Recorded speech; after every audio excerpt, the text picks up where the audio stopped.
ছেলের জন্মের সময় বাবা ছেলের জন্য বানিয়ে এনেছিলেন স্বর্ণের চামচ। সেই চামচ দিয়ে ছেলের মুখে দিয়েছিলেন মধু। ভাগ্যের নির্মম পরিহাস।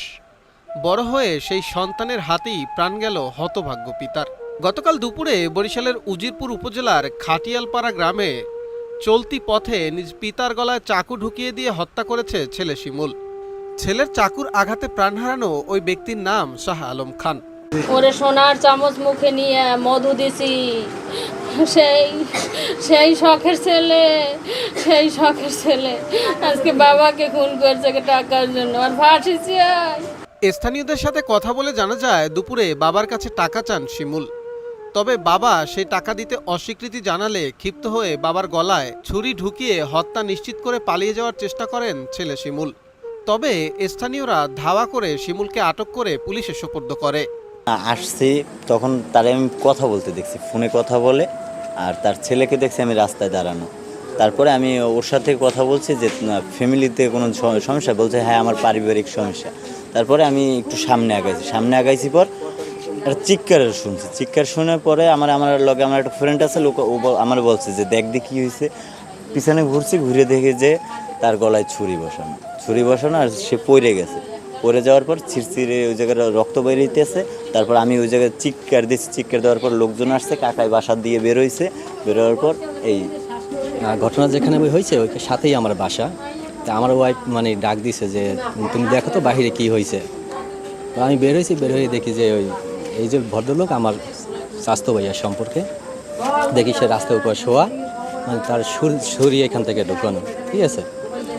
আমি ওইটা দেখে পরে আমার যে পাশের ঘরে ভাবি, সে বলছে যে মিরাজ তুমি ওরে ধরো, যে আঘাত করছে তার ছেলে। পরে আমি ধাওয়াত গেছি, পরে আমি 2 কিলো জায়গা দৌড়িয়ে গেছি। আমি আর আমার বাড়ির পাশে স্বাস্থ্য ভাই ছিল আর তার ছেলে ছিল, আমরা 3 জন গিয়েছি। যাওয়ার পরে আমাদের পাশের গ্রাম থেকে ওর ধরিয়ে আনছি। এ বিষয়ে ঘাতক ছেলের সাথে কথা বললে তিনি জানান মায়ের মৃত্যুর পর বাবার দ্বিতীয় বিবাহ মেনে নিতে পারেননি তিনি। এছাড়াও বাবার পেনশনের টাকা দ্বিতীয় স্ত্রীকে দিয়ে দেয়া সহ নিজের চাকরি ও বিবাহের ব্যবস্থা না করে দেওয়ার ক্ষোভ থেকেই বাবার গলায় ছুরি ঢুকিয়ে হত্যা করেছেন তিনি। ইনভলভ করে না। আমার 32 বছর বয়স, আমার একটা ভবিষ্যৎ আছে, আমার বিয়ে শাদী করতে হবে। আমি তাকে যথেষ্ট বার বুঝাইছি, সে কোনো কথায় গুরুত্ব দেয় না। সে পরিবারের সবাইকে সব কিছু করে দিচ্ছে, আমাকে কিছু করে দেয় না। তার যে দ্বিতীয় ওয়াইফ 1 কোটি টাকা চুরি করে নিয়ে গেছে, 1 কোটি টাকা চুরি করে নিয়ে গেছে, কিন্তু এখন সে নিঃস্ব। তার বাজার করার মতো টাকা তার কাছে নাই।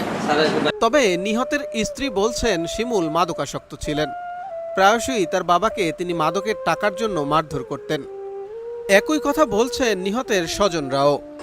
ছেলে একদমই ভালো না। শেষে বাড়ি আসার পরেও মারামারি, দরাদরি, ঝগড়া নেবে নাই। বলতে গেলে একটু অ্যাবনর্মাল কোয়ালিটি আর কি এরকম। নিহত শাহ আলম খান বিদ্যুৎ উন্নয়ন বোর্ডের অবসরপ্রাপ্ত অ্যাকাউন্ট অফিসার। তার প্রথম স্ত্রী মারা যাওয়ার পর দ্বিতীয় বিবাহ করেন তিনি। 2 সংসার মিলিয়ে তার 3 কন্যা ও 1টি পুত্র সন্তান রয়েছে।